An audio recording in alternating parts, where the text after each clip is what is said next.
how to transfer Google Photos to mobile storage. So before you do this, make sure you already have enough space on your mobile device once you technically transfer your Google Photos to your mobile device.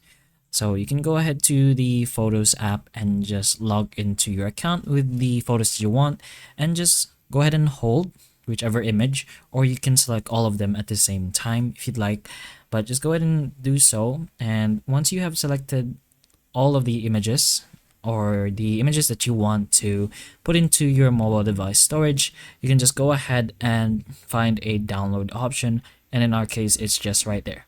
So these items or images will be downloaded to your device, and if Wi-Fi isn't available, it will use your mobile data, so make sure you already have this in mind. So just go ahead and press an OK, and the process should just do it by itself. So just make sure the Photos app stays open and just don't close it. And it's much better to have your phone open as well to keep everything stable. But that's pretty much how you can transfer Google Photos to your mobile storage. So hopefully the information of this video can help you, and if it can, please like and subscribe for more videos like this, and that's all.